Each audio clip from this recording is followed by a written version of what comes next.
Let's get started. Great. All right. So today's lecture, I have to be done at 9:40 today because of the governor of Washington's orders. So it seems he wants to tell everyone what to do with everything what's going on. So class is over at 9:40 today. Today's lecture is called Assassination, Ultimatums, and July Crisis, July-August 1914. Guys, yes, Gillette, Washington, Gillette, Wyoming. Okay, this is direct to the very heart, the very epicenter of the city town square, best coffee shop in Gillette, Wyoming.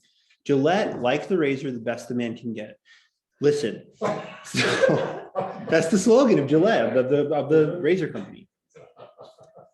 And the slogan of Gillette, Wyoming is the second best humanity can maybe hope for. Today, we're actually getting into the war itself, okay? We've spent a lot of time building up, and that's been really good, and I've been really excited about it, and I mean that sincerely. I've been very, very excited about the prep work we've done. We've done a good job laying the foundation. I don't have to cover the first 4 classes. You were all here for them. Today, we are actually getting to the first time, like hot 1914. I mean that as like a temperature, like the July crisis is the very 40-day period when the war kicks off, and we'll actually start the war today. Please note this over here, okay? Where did I put it? Right there. July 28th, July 29th, 1914, World War I begins. World War I will begin a month plus 1 day after Franz Ferdinand is assassinated in Sarajevo.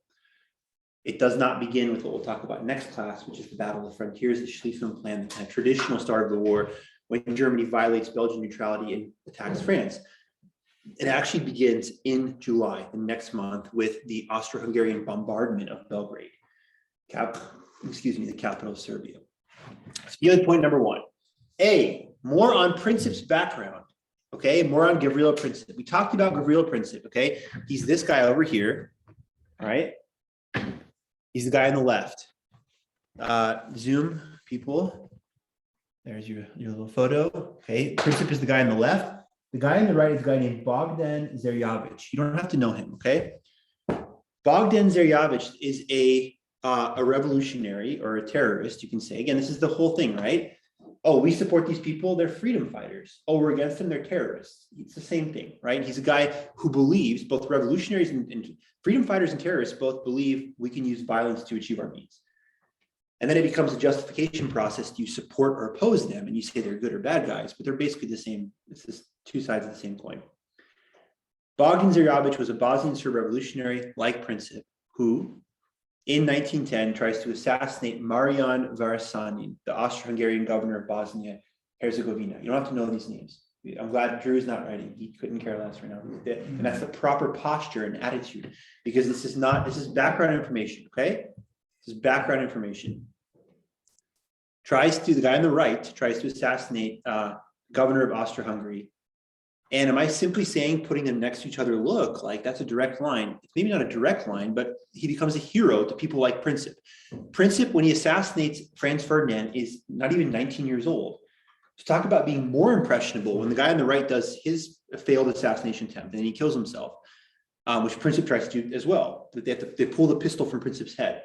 A lot of the guys on the left in the plot on Franz Ferdinand were equipped with cyanide pills. A bunch of it was meant to be purposeful. Dying wasn't this might happen. It was desirable. Remember, it was like the ultimate thing you can do is kill the guy and then get killed. Like you want to die. So very, very kind of macabre, dark stuff. He becomes the poster boy, the guy on the right, for people like Princip and the Black Hand. They're like, that's our hero. Okay. And there's 2 ideologies withdraw these. What is an amalgamation? Who here is from the Treasure Valley? You know, from the Treasure Valley? Yo. Yeah. Where? Fruitland. Freaking Fruitland in the club. What is amalgamated sugar in Nampa? What does that mean? What is amalgamated? What's an amalgamation? Yes, it's conglomerated. Looks like you were doing reverse Big Bang. Yeah. The Big Bang happened when you put it back together. It's sugar growing. Yeah. Yeah. The big shrink. The big shrink. The big bang. That seems like a medical condition that you need help for. A profession. Not a profession, a condition. Or you would know. Yeah, maybe. An amalgamation is a combination. Okay, it's a combination. Okay, if I say I want to amalgamate the best of Gillette, Wyoming and Spearfish, South Dakota, it's the last reference to your hometowns, I promise. I want to take the best of these both amazing American cities and just combine them somehow, right? Whatever it is. And to amalgamate is to combine. Princip is drawn by a combination of Yugoslavism and Pan-Serbism. Yug, if anyone see if I put this on the board right here.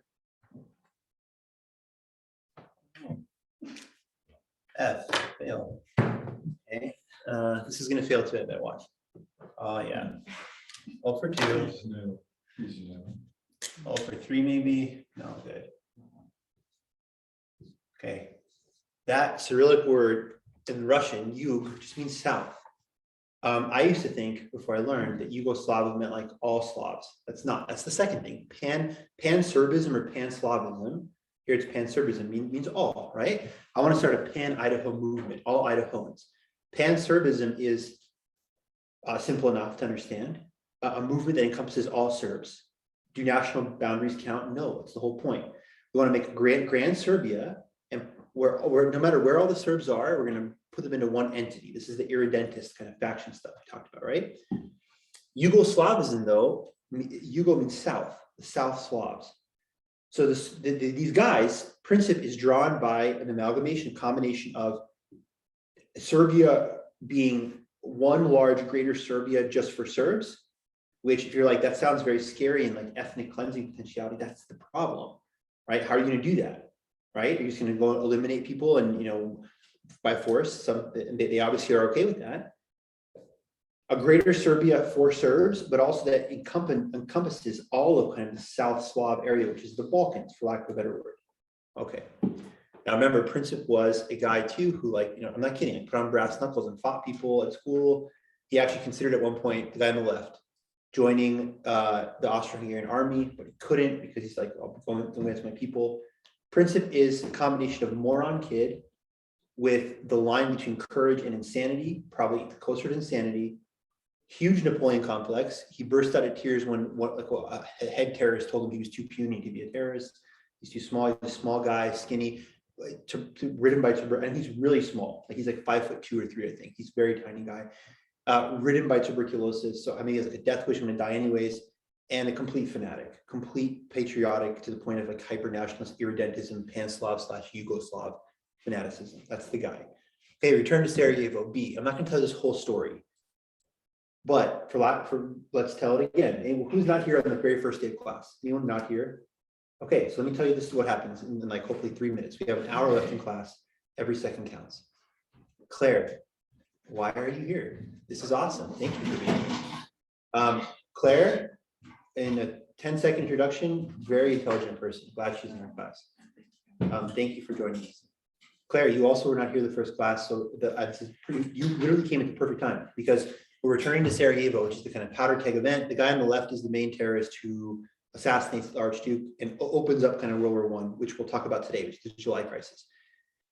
Remember, Franz Ferdinand Sophie. Sophie is, you know, morganatic marriage, right? They go to Sarajevo, they're going to party, it's their wedding anniversary, they review the troops. The next day, Sunday, they drive through in the Applecly, and there's a bunch of terrorists who are trying to kill them. Right? Because now hearing this for the second time, you see, right? You see all the stuff we talked about the past 40 years, the annexation of Bosnia and Herzegovina, all the kind of problems, all the irredentism, you see what is driving these passions. Remember, the first terrorist attack fails. Franz Ferdinand swats away a bomb. One of the guys ingests a cyanide pill, but it's old. He doesn't die. He jumps in the river. The river is 6 inches deep, so he's arrested. Complete, like, wow, complete epic fail. The opposite of Bond, like a parody of a Bond movie. He's arrested. A lot of the guys lose their nerve. Remember, tragically, sadly, Franz Ferdinand and Sophie arrive at the city hall. You know, I come here as your guest. You welcome me with the bombs, right? He yells at the welcoming party. And yet he retraces his steps back through town, right? Because he wants to go to the hospital, check on one of his lieutenants. The car takes a wrong turn, stops right in front of Gavrilo Princip. Princip fires 2 shots. Hits the Archduke in the neck, Sophie in the abdomen, kills her and her unborn child. She was pregnant, adds to the tragedy. She dies almost immediately. Franz Ferdinand, you know, you read this and you might cry the first time you come across it, right? He calls out to her, he's dying himself. Sophie, don't die, you know, stay alive for the children. The children are henceforth monikered, given the nickname the first orphans of the war, a war that will kill or injure 41 million people. They are the first casualties. Okay. Again, if you hear the first class, we told the whole story in great detail for like maybe 20 minutes, but that's basically all you have to know. That Franz Ferdinand, who is and we can actually, I'll do this next slide. By the way, this is accurate. This was the headgear that he was wearing. I'm not kidding. I'm not trying to be funny. Like it's just this peacock kind of green color, which is obviously very, very bad for like not being a target, right? I mean, but he went there in full regalia. He's the future emperor, right? And him and his wife, here's this just dramatic photo still from a movie Sophie's already slumped over next to him, right? The guy who's going to ascend to the throne of Austria-Hungary is killed by these terrorists. And it's all the more acute, all the more, it pricks more because Franz Josef is already, I think at this point, 81 years old. He's going to die soon. The Kaiser who's been who's been ruling Austria-Hungary since the 1840s. So there really is kind of a great crisis. So what happens? That is what is the next question. This happened on June 28th, 1914. What happens during the July crisis? 28 June to 1 August, 1914. That is the tenor of our talk. That is the focus of our lecture today. As we are finally getting to the war itself. The war will begin today, finally. Class 5 will finally begin the war. Okay. Following the assassination, June 30th, 1914, okay? Serbia puts out a cable and says, we warned Austria-Hungary, all right? We told them there might be trouble, so we're not to blame. Don't blame us, okay? And actually, a guy named Vojislav Tankosic, I'll spell it for you, V-O-J-I, Slav, S-L-A-V, V-O-J-I-S-L-A-V, tank, like American tank, O-S-I-C, Vojislav Tankosic. They say this guy is one of the main perpetrators. He's the guy, maybe, the Austro-Hungarian, bless you, the Austro-Hungarian authorities think he is, he's suspected. What is he related to, you think? What is he implicated with? He's implicated with this, perhaps, because they're like these kids or 18-year-old morons, right? They didn't supply the weapons, they're not behind it, they're just the ones carrying it out. Just like an army general, right? 18, 19-year-old high school graduates are fighting on the battlefield, 65-year-old crusty old guys with 9 stars in their chest. They're the ones directing it, right? That's all of human history. Okay, who's really behind it? Austria-Hungary immediately suspects who? People related to what? Help me out. Talked about a couple classes ago. This is why we did all this prep beforehand, because it sets the foundation beautifully. What happened in Serbia of import before this?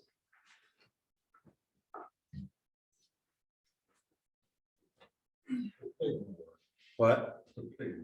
They suspected pigs involved. Pig war was part of it. No, pig war is totally incorrect answer. I'm happy to say that because I'm always like, see, I'm proving it to you. And I'm like, Dave, you're so brilliant. I think you are. The answer is completely wrong. It's not the pig war. Thank you. What happened? Would you like me to expound on that, or- You would just compound the error you've already made. What happens 5 years earlier in the pig war? What happens in 1903? Right? That coup in Serbia. When the king and queen are brutally murdered in their bedroom by terrorists, the king and queen, who are Austro-Hungarian sympathizers, and Russian people are put in, pro-Russian sympathizers. Vojislav Tankosic, the Austro-Hungarians are saying he's part of the 1903 people. All of Serbia is. Right away, there's this thought, of course the Serbians are behind it. It doesn't matter that Princip himself is Bosnian, he's Serbian. All we care about is that amalgamation, that amalgamated sugar combination of Yugoslavism and Pan-Serbism. He's not even Serbian, the terrorist, but he's not from Serbia, but he's Bosnian, and he believes in this thing. So they're all to blame. It's kind of broad brush kind of thing. And who we're really going to point the finger at is the 1903 coup people. 1903 people. Remember, Austria-Hungary is going to say right away, kind of like George Bush 2002 axis of evil, that they're a terrorist government. Or what people say about governments today, that they're a government run by whatever, vigilantes, people who flaw international law, same thing. Rather than to say we're blaming the Serbian government. That's immediately in this first kind of thing. Like 9/11, cui bono. What does cui bono mean? Who benefits? Exactly. Why do I have 9/11 listed? Is it because the 20th anniversary of 9/11 is in 4 days? Maybe. When 9/11 happens, I remember 9/11 very, very well. I was 14 years old. I was a freshman in high school. I'm from Pennsylvania. I would never, out of respect for those people that lost their lives, God rest their souls, over dramatize. I was right there. Like I wasn't. I remember our school didn't even let out early. The Shanksville thing, the plane flight 93 was far away from us. I was in the eastern part of the state. I was actually like, we're in some ways in the epicenter. Like we're 2 hours from New York, 3 hours from Shanksville, and 4 hours from DC. But our school was so like country bumpkin. I'm not kidding. Like we just did the whole day, and like it wasn't until after school I realized kind of what happened. We weren't like let out immediately or whatever. But in 9/11 happens, okay. Who benefits? It's kind of creepy, I think, that this think tank in America wrote something in 1998, Project for the New American Century. You want to hear about this? What does the Project for the New American Century say? Dominic, I'm just thinking you're like a CIA agent or something, because you know everything. What do these people say? Dominic knows because he wrote it. He wrote this document. Yeah, no.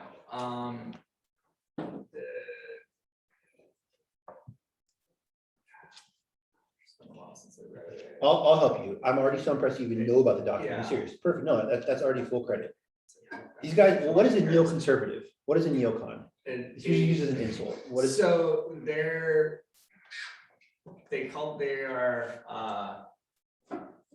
descendants of Trotskyites. Yes, totally. Yeah. Trotsky used to be the vehicle for me to try to foment world revolution. Communism failed, so now I'm a conservative, but same plan, just take over the world, tell everyone what to do. Yeah, okay, right. Neoconservatives are always for interventionism. America should be the world police, should be involved always, no matter what, period, no matter what. And if you don't want democracy, we'll jam it down your throat 9 times. Just period. One, if you are always having a hammer, if the hammer is your only tool, everything looks like a nail eventually, right? That's neoconservative. Just intervene, attack, fight. We're gonna talk about neocon guy number 1, this guy Conrad. He would fit so good with today's people. Conrad would have invaded Afghanistan before we even did. What the Project for American Century says very creepily in 1998, almost verbatim, barring a Pearl Harbor-like event, America's world presence will be greatly diminished in the 21st century. Unless something crazy we can never foresee, like Pearl Harbor happens, people aren't going to want to have America involved in the Middle East and stuff. So, and that's where it gets really sketchy. Like, so are you guys hoping for that kind of thing? Well, whatever happened on 9/11, God rest all their souls. God rest all those poor people's souls. It's tragic. Everyone's seen the picture of people jumping from the Trade Center and all the people that died. God rest their souls. Full stop. Whatever happened, the ultimate question is cui bono, right? 20 years in Afghanistan and all that money in America really involved in Syria and all these kind of things, all these dominoes, this police state, Patriot Act, everything, right? Who benefits? I don't know. I'll admit I'm not an intelligence operative. I don't have the information. I don't know. Oh, of course you would say that you're not. Are you? Wait. Who benefits? That's the ultimate question right here. You have a 9/11 like event. It's very tragic on the face, but immediately behind the scenes, people are scheming. Okay. Now the reaction far and wide. Guess where Franz Ferdinand and Sophie get the least sympathy? Sadly, in Vienna, people were total like fill in your favorite expletive. Like they give them a horrible funeral. It's like I think they're like third-class funeral. They disrespect them. They're just kind of like it's a joke, whatever. I think even Franz Josef kind of says like Providence has intervened, somehow like he's almost like relieved somehow. And again, no, I don't want to paint him in a bad light. He might even just he might have been saying as he was a devout Catholic and it's a thing of resignation. Like we know Franz Josef had a very tragic life, right? His wife was assassinated, his son committed suicide. He might just, anyways, there's not a lot of sympathy in Vienna. In other capitals in America, throughout it's definitely the news story. It definitely becomes like the tabloid story, like the main kind of gossip piece, like the main event, obviously. It's a big deal. Guy who's going to be one of the most powerful men in the world is assassinated. Like the Jfk assassination, which happened November 22nd of 63, the same day C.S. Lewis dies, by the way, seriously. Which is a total irrelevant fact, but trivia. If you go read stuff around that time period, I bet the next month is just all JFK. I haven't studied it or looked into it, but I bet the New York Times, and all the people, at least for all of November, the next 8 days, published nothing but JFK stuff, I bet. Of course, why? That's how it works. A lot of external sympathy internally, I don't know. A lot of people are actually kind of happy, bless you. They're like, good. Okay. Remember last class, 2 Balkan wars? We're looking for a what? A pre what? I actually made a rap song about Dave Schmidt this weekend. And there's a program called Blank to Speech. Text to speech. Yeah, so they're looking for a pretext to speech, a pretext. They're looking for a pretext. Neocon warhawks like this guy, Konrad von Hotzendorf, we showed him earlier, again, if you remember a couple classes ago, who are ultimate neocon people who want to invade and attack all the time. This is exactly what we've been waiting for. This is great. I'm sorry he died and his wife died, but we've been wanting to solve the Serbian issue for a long time. This is awesome. Now we have a reason to crush and destroy Serbia into the ground. Okay? So in this response, and listen what Conrad says. Okay, this is this first little place here, end of June. Listen what Conrad says to Berchtold, the foreign minister. In Conrad and Berchtold, all you have to know about these guys, they're 2 very, very like head of the army, head of diplomacy. They're 2 important leaders in the Austro-Hungarian government, right below Franz Josef, basically. Okay, so Berchtold, head of diplomacy, Conrad, the head of the army in a sense. Commander-in-chief's the wrong word, but like the chief of the joint staffs, maybe you could say, right? Conrad says this, quote, "If you have a poisonous adder at your heel, you stamp on its head, you don't wait for the bite." That's the kind of large attitude towards the assassination throughout Europe. This is actually maybe not bad. Serbia, how much percentage points did Serbia increase in territory because of the 2 Balkan wars? Do you remember? 80%. Thank you. Perfect. That's not even like close. It's the exact correct answer. 80% of territory towards pan-Serbism. There's the first issue up here, right? 80%. Are we just going to let that continue to happen? These people hate us. They're always shooting at us, trying to kill us. Now is the time to solve the Serbian problem forever. On June 30th, Berchtold asks that Serbia disband anti-Austrian societies and fire certain people. Okay? So Berchtold takes a more what approach than Conrad? A more measured approach, right? Okay? Berchtold is simply saying like, look, Berchtold's being a good politician. I'm going to run for governor of Idaho. I am in the next cycle. I'm planning on going throughout Idaho and asking people what? The one question. Very simple. What am I going to ask all Idahoans when I get my gubernatorial campaign underway? What do you want? That's it. Betsy, freaking brilliant. You can be my campaign manager. Actually, on the second thought, never mind. That's exactly right. Thank you. It's a perfect answer. Seriously, brilliant. That's it. That's what politicians do. It's really scumbag and awful. That's why democracy, which is so great, right? Like, it's like, exactly. What do you want? Let me run polls. I'm gonna get some super nerd guy, like triple Stanford math geek dude, to run algorithms and stuff and see like, what do Idahoans really want? And I'm just gonna pretend that's what I'm all about, right? I've always been about this farm policy.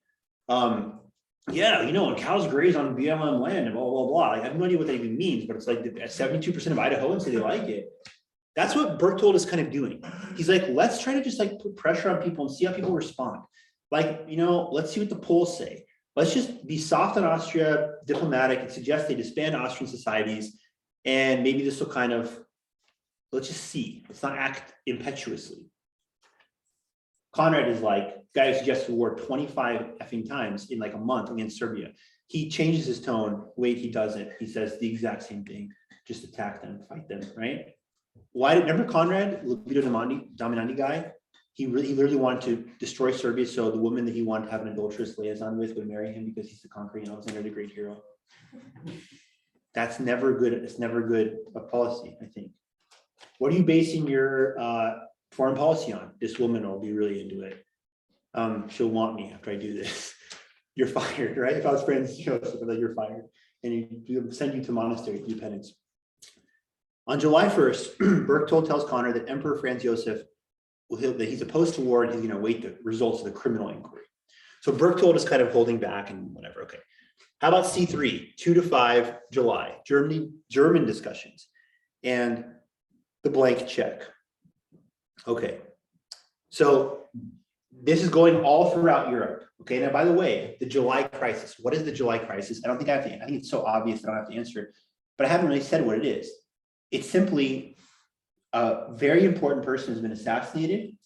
And in many ways, as it will be said, it's the spark that ignites the whole powder keg. The July crisis is, will that fire be contained or will it explode? The crisis is A or B. Are we going to be able to dial down the temperature and emerge from a diplomatic thing that was very scary, but everyone kind of unscathed, or is it going to unravel into something that's never been seen before? I don't have to spoiler you. You know where this is going, how the July crisis ends. But that was the crisis. Will cooler heads prevail or hot heads prevail? That's the whole crisis.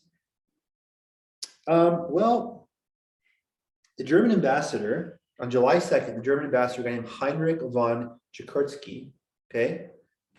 Again, just spell it as you want. It's like there's numbers in his name, so don't worry about it. Doesn't sound very German. Doesn't sound very German. Does it? What if I just did, what if I just did that for 10, 15 seconds? Never answered the question. That's a good delay tactic. The German ambassador to Austria-Hungary speaks to Franz Josef, all right, and states that Wilhelm II, okay, Willie, the German Kaiser, guy who would only eat plum pudding wearing a British uniform, seriously, right? The very kind of mercurial, moody, you know, hey, Trish, if he's the guy, he'd be like, you know, talking about like war plans and hey, do you, Dave, want to like make an Instagram video? You want to like try to pump my followers on Insta? Like he would do stuff like that. Like, okay, you know, he says, or the ambassador assures Kaiser Franz Josef that Wilhelm II would, quote, support resolute, well thought out action by Austria-Hungary with regard to Serbia.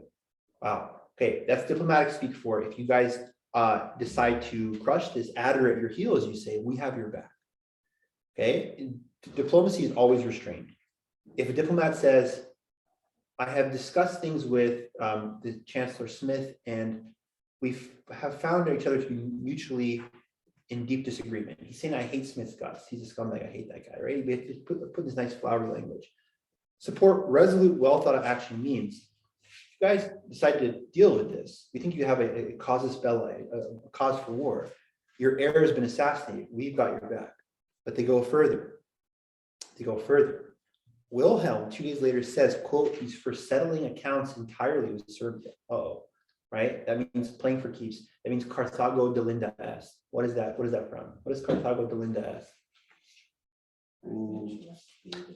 Carthage must be destroyed. Scipio Africanus, Roman senator in 146, 149 BC, during the Third Punic War.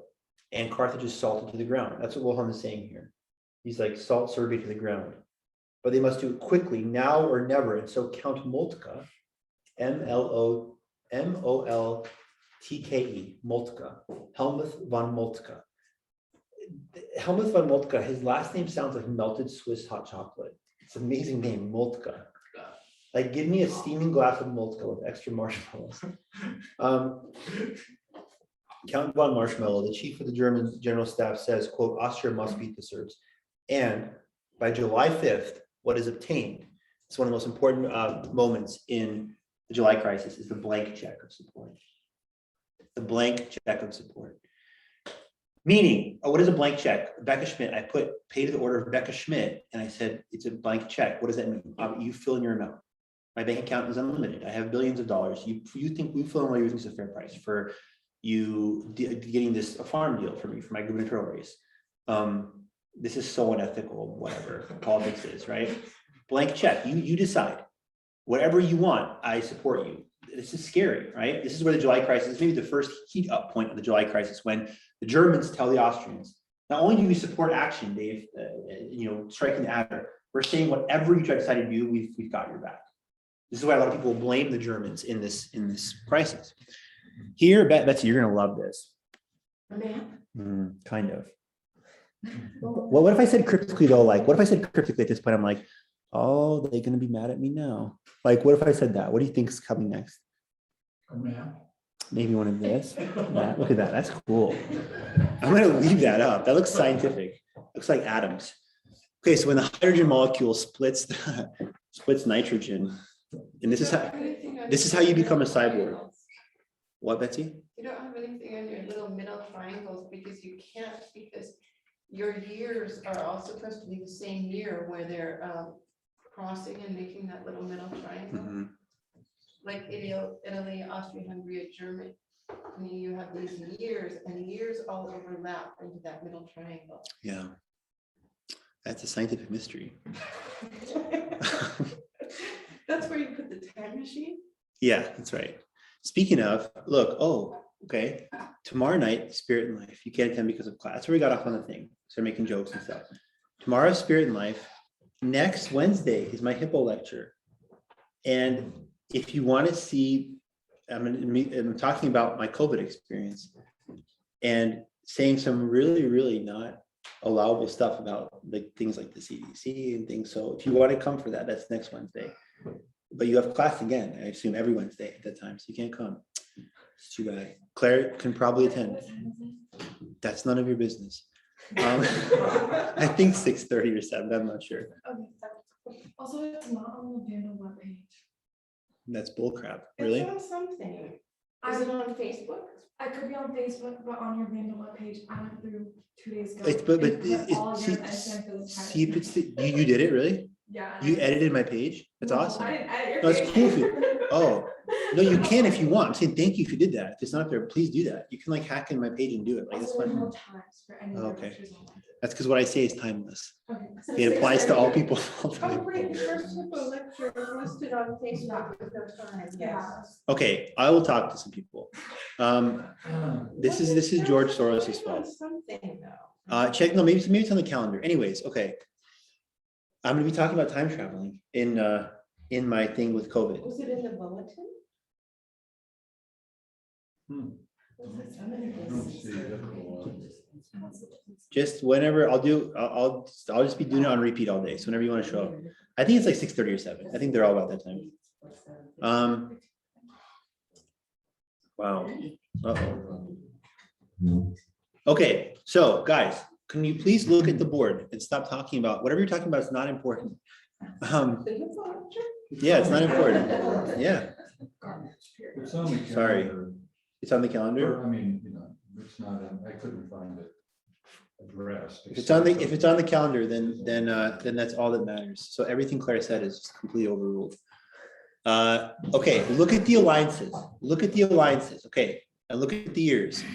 And forget the nonsense Betsy was talking about, time traveling triangles, whatever. Like that even makes any sense at all. I can't even pretend. The Triple Alliance. Look, Italy and Germany unite in 1882. That same year, Italy and Austria-Hungary. The big alliance, the central powers are Austria-Hungary and Germany. They allied in 1879. Remember a couple classes ago, I talked about that was a quick makeup session after 1866 and 7, right? The Austro-Hungarian War. Germany with the Ottoman Empire is kind of thrown in on the bottom right there, 1914. You see Bulgaria and Serbia is kind of in the Balkans, literally split between the two.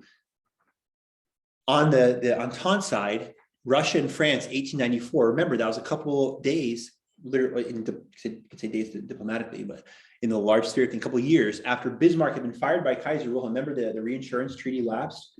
The moron German diplomacy, not doing a real politic, more Weltpolitik, and allow Russia to France to come together. 1904, that amazingly important, Entente Cordiale between France and Britain, and then 1907, Russia and Britain.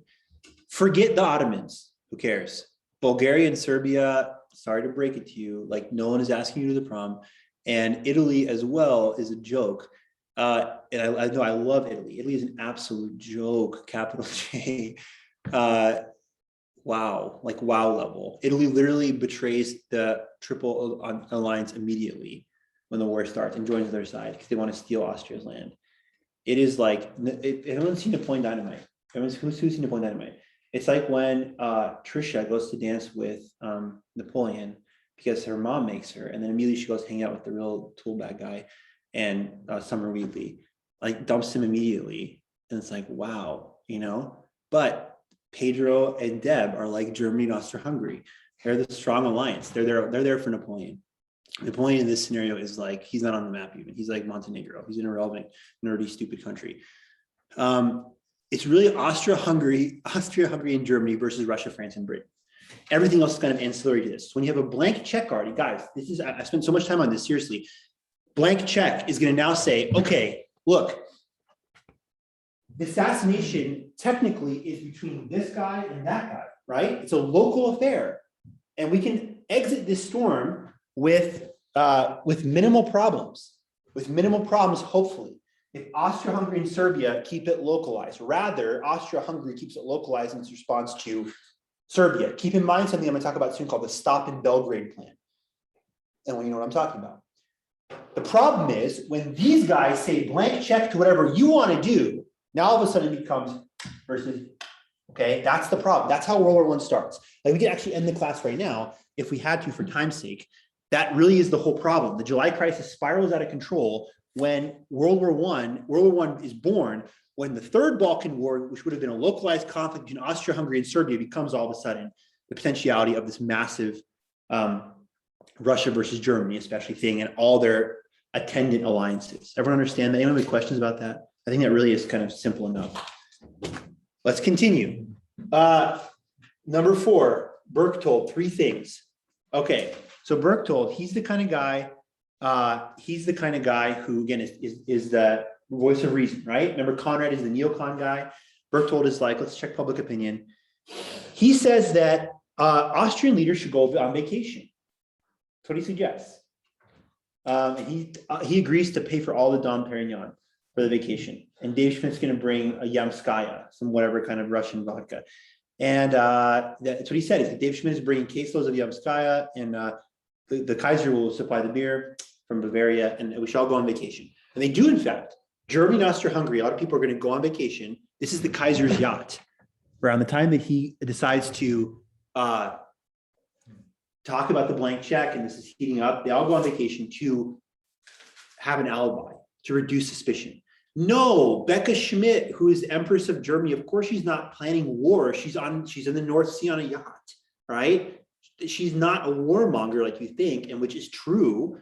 She's on a yacht. She can't be. No one plans war when they're laying on the beach, right? That's seriously his plan, okay? But he says this, he's like, listen, okay, we need to do something though with Serbia. Berchtold admits, I'm not like Conrad, I don't want to just go and fight, but we cannot have our image irreparably damaged. Our heir to the throne was just assassinated. If we do nothing, what does that message does that sound? Does it send to these irredentist terrorists, right? Okay. And he says, if we don't do something, it's only going to encourage Serbia to do more stuff, right? How do you deal with a bully? A bully punches you. You just say, take more of my lunch money, right? The old adage before we got into the kind of super woke climate now was maybe America will be healthy again when kids fight on playgrounds. I'm serious. Like they did in the 60s and stuff. Like in the Ingrid Bergman movie, or whatever, the nun punched someone in the head. That's what we need to bring back. Like you punch a bully square in the nose kind of thing, right? That's what he's saying here. He's like, these guys are antagonizing us 24/7. Serbians would say, we're antagonizing you. Who's annexing the get out of all of our land, right? I mean, there's a lot of bridge under this. There's a lot of bridge under this water. It's so bad. The bridge is under the water, not the water under the bridge. This is the bridge under the water scenario. This is what it's that. It's freaking bad. We have to do something, and he lists 3 goals. Berchtold says 3 things. We must, 1, defend honor. Oh man. Ooh. Anytime you talk about defending honor, you're talking about something that I think is a really big problem in our society today, toxic masculinity that I want to talk about some more. I'm joking. Honor, but it's actually kind of true. Honor is associated with what people who are most woke brethren and sisters, sorority folk. We don't say that anymore, we say people. People, all people. People are just people. With all the purple people eaters, Peter Pumpkin Eater. So honor though, I'm serious, honor is a big cause of this war. You can overdo it, but it's true. A big problem, why do 41 million Europeans die or are maimed? Because they're like, I'd rather have my head blown off than like not have Alsace-Lorraine. I'd rather get gangrene and lice in a trench than allow the Germans to have more ships, which seems stupid to us. And I hope as Catholics too, the Beatitudes, blessed are the peacemakers. Peace should always be the first consideration. These guys aren't even considering Aquinian like just war theory. They're just like, I don't know, I want to be number 1. Social Darwinism. Honor is a big thing. So if we don't do something, our honor will be reduced. Our honor meter will be lowered. 2, he's like, let's just kick Serbia's butt. I agree. I don't like Serbia. Okay. He literally actually Bertolt was a really good artist. He made a paper mache thing of Serbia and kicked it in the butt when he said this. I'm like a piñata. Really, very dramatic. And then actually he was a thoughtful guy. When it exploded, there was candy inside. And he's like, what were we talking about? I got back to it. He says though, okay, if we act and we defend honor and eliminate the Serbs, we'll also lower the influence of Russia. That's what we want. If we don't do anything, this irredentism is going to encourage people when they talk in Congress to pound the desk like this, right? Especially the Russians, and to put more of their influence upon the Serbs. It's not just going to encourage Serbian irredentism, it's going to encourage Russian meddling in the Balkans. Can't have it. We meddle in the Balkans. We do that. We annex stuff, right? Right? Franz Joseph can meddle. We don't want the Russians freaking meddling. Okay? Man, fudge, no. Okay. So Russia's already fully supporting Serbia. Oh, absolutely. At least the And Germany experience. is fully supporting Austria-Hungary. You're a genius. That's the entire point of this right here. Like I said again, really, I'm serious. Yes, that is already in place. And so the problem is, this is Bertolt, by the way. That's his swag pose. He's like, I know I have all the answers, but this is Conrad. Okay. And this is a guy I'll talk about in a second, Tisza. He's the Hungarian prime minister. We'll talk about it for like 3 seconds, whatever. Can we go back one picture for a No. sec? No. So of course, back to Conrad. Yes, okay, we can continue now. He's so beautiful. You want to look at him again?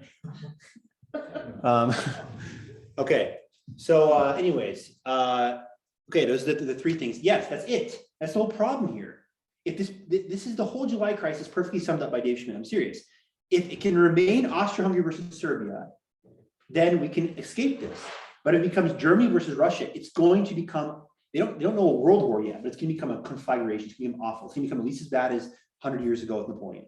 Okay, everyone's getting this, right? And this is really beautifully being built nicely. I think everyone understands. You guys are sincerely so intelligent, so already, period. But I think we're building this properly. I think we're getting what's going on here. So when this breaks out, everyone understands what's happening. Okay, what role these? Number 5. The French funded a Russian rearmament program by 1917. Russia has like 100 million more people than everyone in Europe. The Germans, when they decide to launch the Schlieffen Plan, what's the Schlieffen Plan? We'll have it next class. We'll have a great map for you, Betsy. Schlieffen Plan is attack France before the Russians wake up from their drunken stupor and mobilize. They'll take forever. We'll eliminate France, avoid fighting a two-front war. The Germans say, maybe now we have to fight Russia because if we let time keep ticking, by 1917, the backwards Russians won't be so backward anymore. They're going to have all this awesome French equipment, and they're going to be able to really kick our butt. Maybe it's now or never. Oh, what is that anxiety play? How about Germany really now or never, down and up? Germany, remember, is the best. They're the best technology, but they want their place in the sun. Maybe they're feeling that anxiety too. We have no colonies. If we don't do something now, we're always going to just be this little small middle country, and we're the best people in the world. German engineering, BMW, the best or nothing. We have to expand now. We're never going to be able to. First, there's almost 2 things. But how about these 2 huge considerations too, guys? My head's going to explode with excitement on this part right here. These 2 things. Remember, maybe the number 1 cause of the war: French Alsace-Lorraine. How much does that play into it? Claire, if you're like, what is Alsace-Lorraine?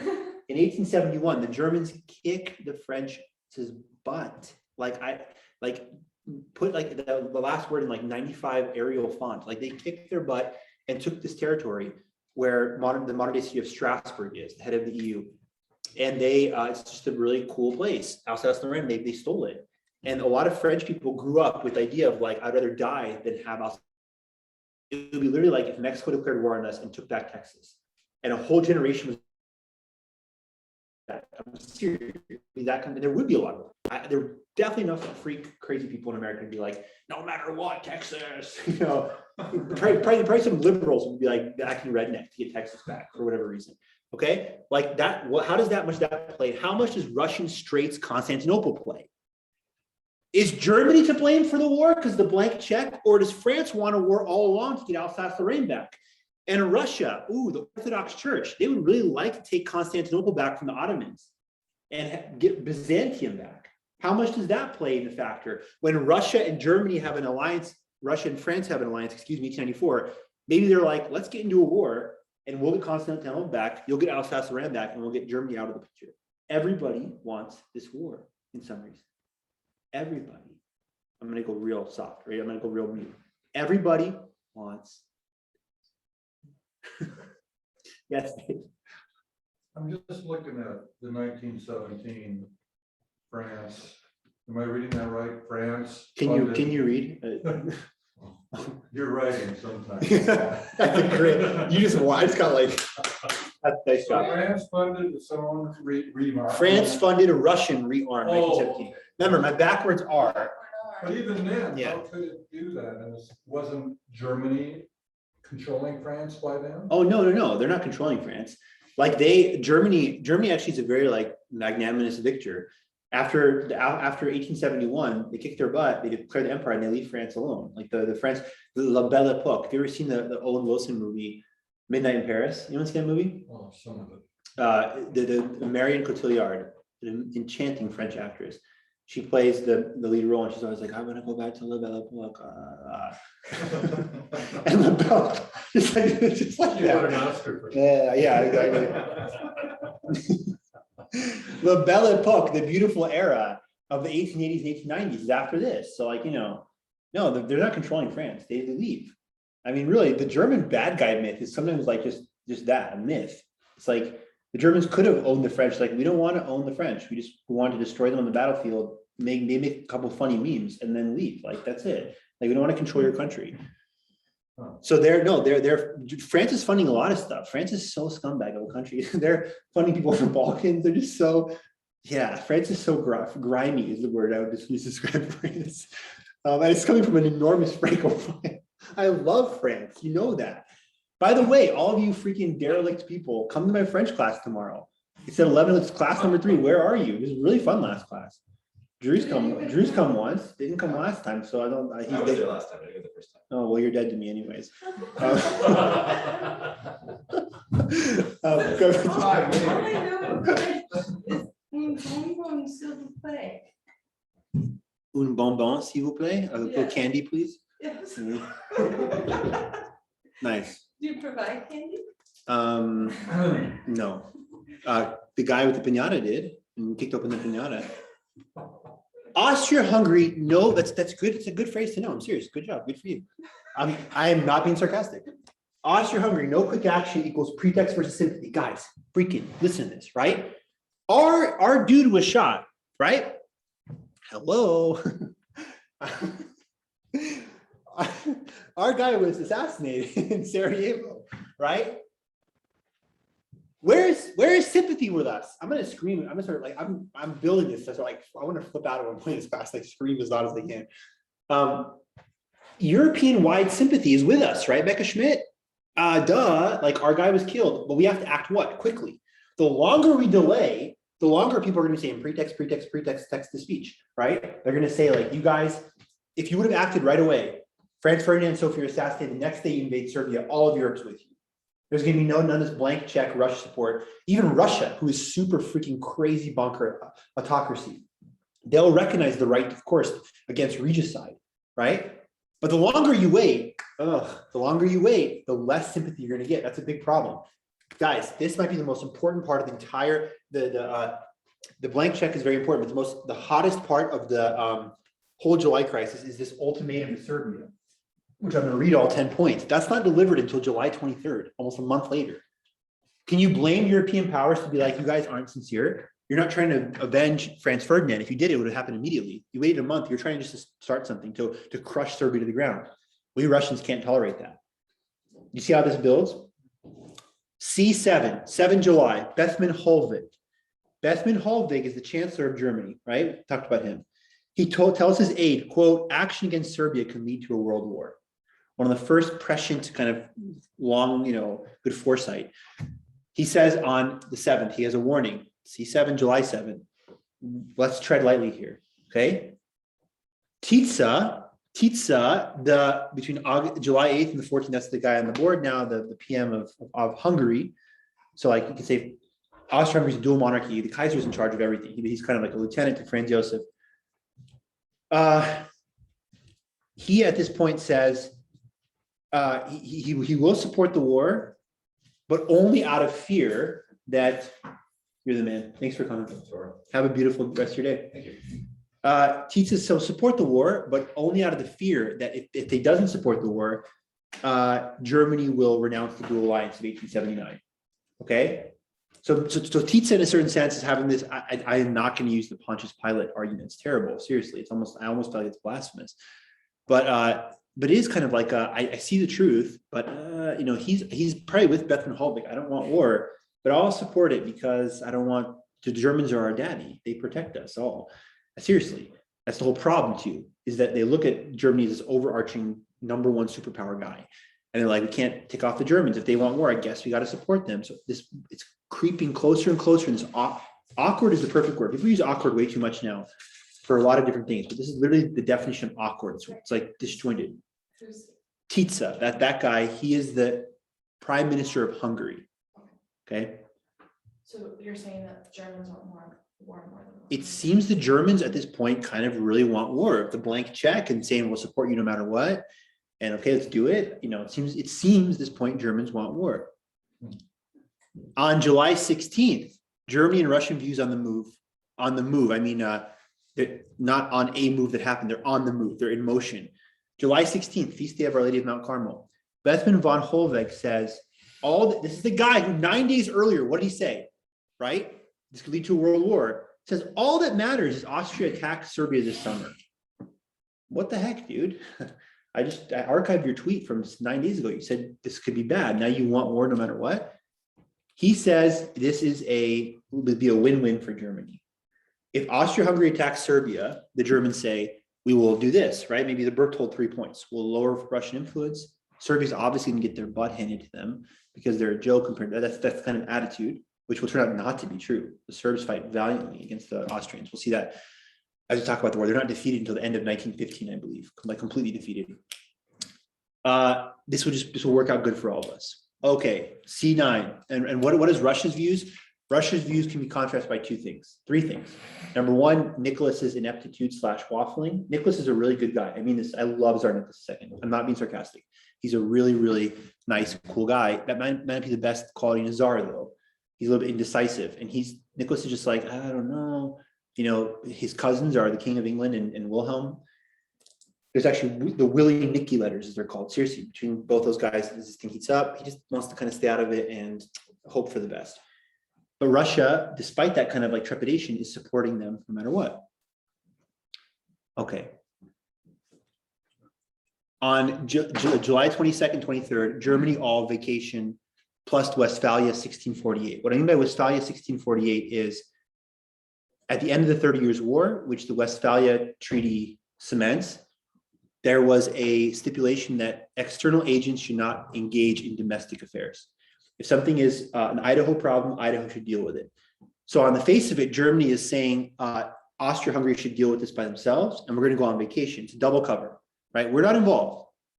We're going to go on vacation, and we're going to say the Austrians can take care of themselves, while at the same time really hoping for war. Okay, and they will soon get war. But before we talk about the ultimatum, there's really interesting moving parts. As the Germans go on vacation and pretend like they're not involved, the French president Poincaré and the prime minister Viviani are in St. Petersburg, Russia. And what are they doing in St. Petersburg, Russia? They're egging on this connection here. French Alsace-Lorraine, Russian Straits. That's why I'm going to say a lot of things in this class seem like they're very pro-German. Everyone's just like, oh, it's Germany's fault, Germany's fault, Germany's fault. Germany wanted the war. Well, the blank check, yeah. How about these guys in St. Petersburg being like, hey, this is heating up, let's do it. Yeah, we'll get Alsace-Lorraine back. You guys get the Straits, do it. War, right? That kind of stuff. As that's going on, finally, the Austro-Hungarian ultimatum to Serbia drops. Let's read what it says. They give Belgrade 48 hours to comply. I think at this time, it's definitely pretext territory, right? It's been a long time. It's not just avenging the death of their leader. 48 hours to comply. Belgrade must, quote, suppress by every means criminal and terrorist propaganda, okay, and get their house in order or war will come. This is the first real we're right here, on the precipice of war. I'm going to read you these 10 points, all right? Just listen. Again, for the sake of time, I have to be done today at 9:40. Like I said, I apologize. If we leave anything out today, we'll pick it up next class. That's what I love about this class too. We can always flow it into the next class. Here's 10 points. This is what Austria-Hungary says to Serbia they must do. If they comply with this, there won't be a war. They must do this. Suppress all publications which incite hatred and contempt of Austria-Hungary and are directed against territorial integrity. 2, dissolve the People's Defense, the Serbian nationalist organizations that are looked at as terrorist organizations, basically. 3, eliminate without delay from school books and public documents, quote, all propaganda against Austria-Hungary. 4, remove from the Serbian military and civil administration all officers and functionaries whose names Austria-Hungary will provide. That seems pretty violation of sovereignty. Here, fire these people, right? 5, accept in Serbia representatives of the Austrian-Hungarian government to suppress subversive movements. That will send our police, right? And indeed, number 6, bring to trial all accessories to the Archduke's assassination, allow Austrian-Hungarian delegates and law enforcement officers to take part in investigations. 7, arrest Vojislav Tanković, talked about him, 1903 people, and this guy Milan Ciganovic, who were named as like participants, maybe masterminds of the plot.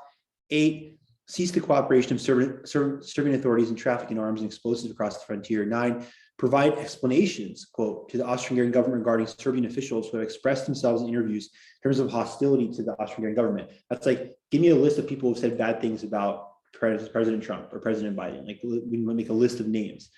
And 10, notify the Austrian-Hungarian government without delay of execution of measures. It's been called an ultimatum that no sovereign nation could accept.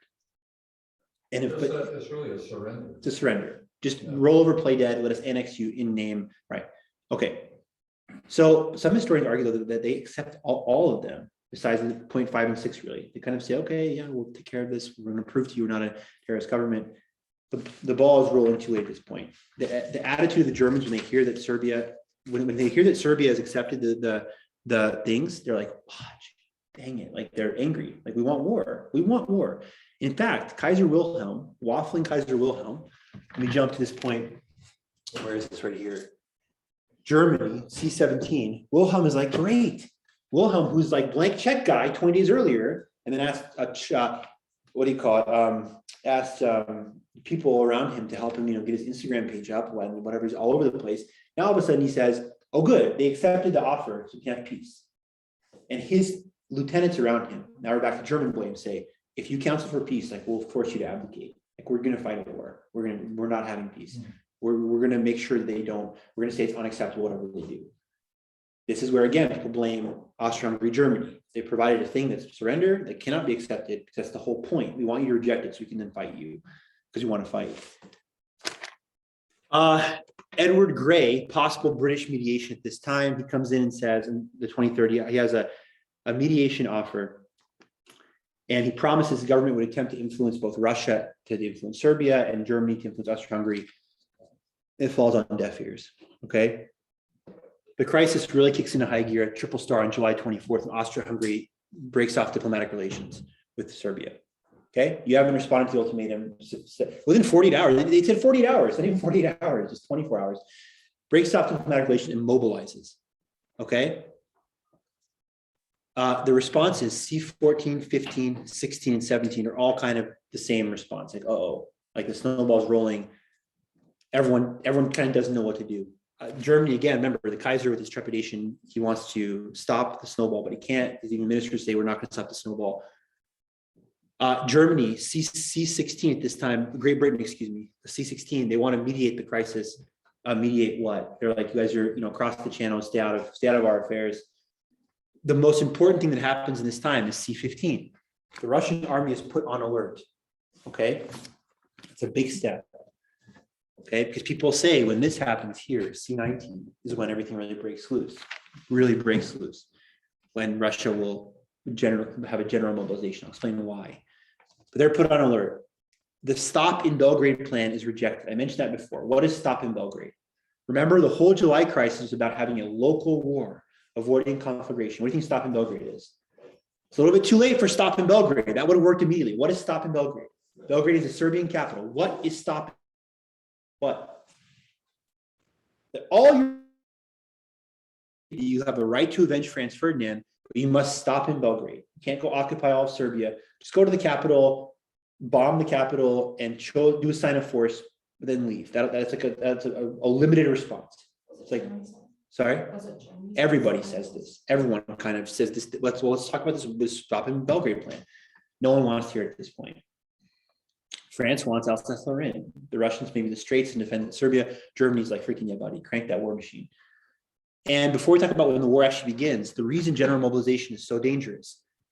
At that time, it takes a long time to get soldiers into place. A general mobilization, which Tsar Nicholas II orders on July 30th, we're really close to the war right now, means that the troops are on the frontier.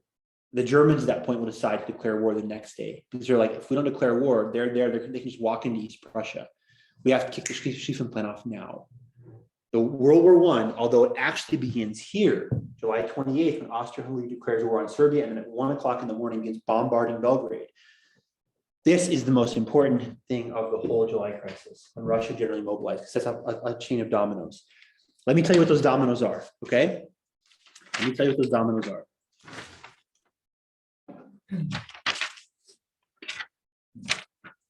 Okay, here's the whole dominoes. On July 28th, Austria-Hungary declares war on Serbia. As we said, next day hostilities begin. July 30th, Russia mobilizes. In response to that, this is now not on the board, just so you're listening to me. Germany mobilizes in response and declares war on France, Belgium, Luxembourg, and Great Britain over the next 4 days, between August 1st and 4th. On August 4th, Great Britain declares war on Germany, and then Austria-Hungary declares war on Russia on August 6th.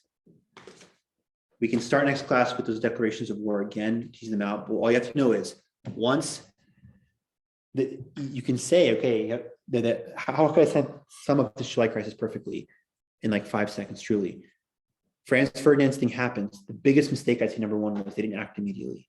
They act immediately and do stop in Belgrade. They have the whole sympathy of Europe. But they wait too long. They get this German blank check. They allow the French and the Germans, the French and the Russians to scheme and do their Straits Alsace-Lorraine thing. There's too much snowball stuff going on. The ultimatum, Dave, really, I mean, maybe you've read a lot about the ultimatum. It's the first time you're hearing about it, but that's exactly what all historians say. It was designed to be rejected. It was designed that no self-respecting person can accept it. Dave, I won't declare war on you if you sign over the deed to your house, give me all your money, like it's everything. It's like, oh, okay, right, let's go to war. It's the whole point. The ultimatum fails, and then at that point, yes, Austria-Hungary breaking off relation with Serbia and then starting the war here, that matters, but that's really the Third Balkan War.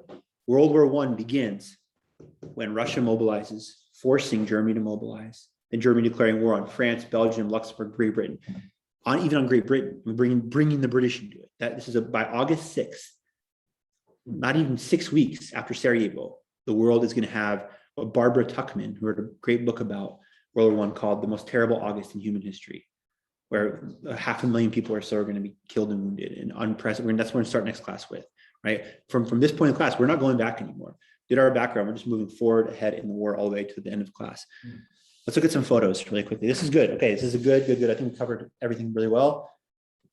Great with time.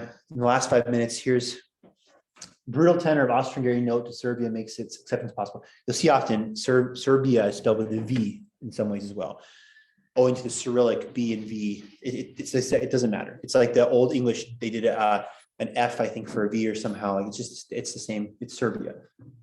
Here's from a notice from a German newspaper. Was that first one a US paper? Yes, I think so. Not sure which one. This one is the Washington Times, obviously. Difficult serving soldiers, their inadequate equipment, mediation rejected, except for spite of conflict. New York Times, Austria formally declares war on Serbia. Russia threatens already moving troops. That's it. So we talk about right now.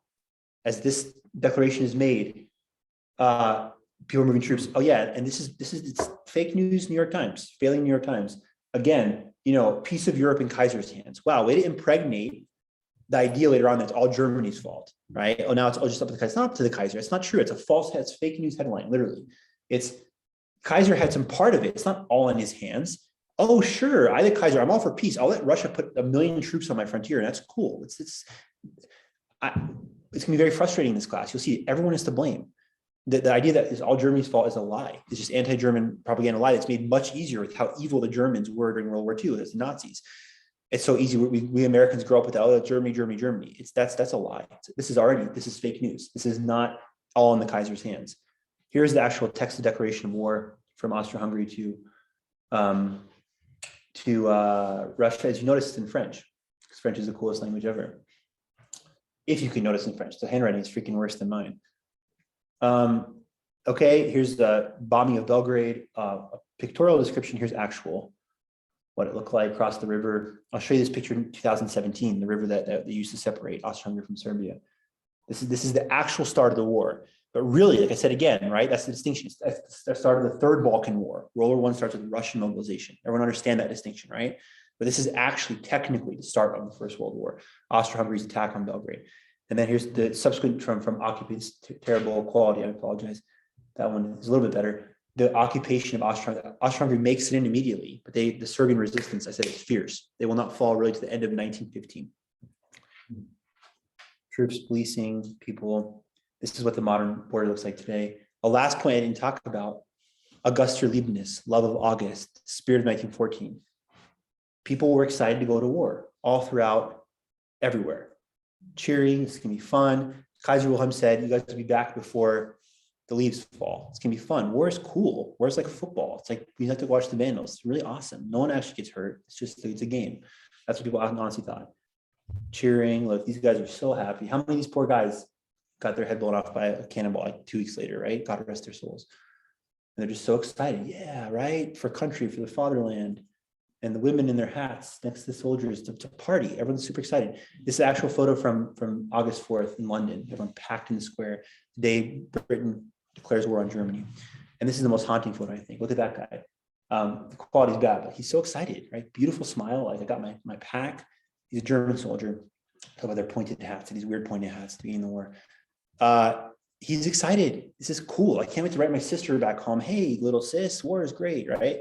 And little they know what they're in for. Edward Gray, last point in the comment. He is the best comment about all this. Remember on August 3rd, right? The haunting comment. He sees the lamplighter's. He says, quote, "The lamps are going out all over Europe. We shall not see them lit again in our time." Yeah. Trish, I love how your phone went off the per time and made a very dramatic comment, kind of funny. It's true, right? As everything that happens later, unfortunately, it's true. This will darken Europe in a way that I agree is still left it in some kind of twilight, some kind of weird shell shock that they have not recovered from. I love this class so much. You guys are the best. I'll see you guys on Thursday for that. But tomorrow, again, remember, if anyone wants to come to the French class, 11 o'clock, I don't want, the excuse that I have class is the legit excuse, but I don't know French. Like, it's not an excuse. Like, yeah, I want people that don't know. I want people that are like novices because we'll learn together. It's perfect. But keep in mind tomorrow, Spirit and Life, if you can make it. Father's really excited about that, rightfully so. It's all thanks to him. Father Chase truly is like, I mean this with all sincerity, couldn't ask for a better leader. Like he's the brain behind all this wonderful stuff. So I'm excited for that tomorrow night. Father, myself, and Andrew will speak, and then I have the class on Thursday. Yes, Dave. I was just gonna ask, so tomorrow, 4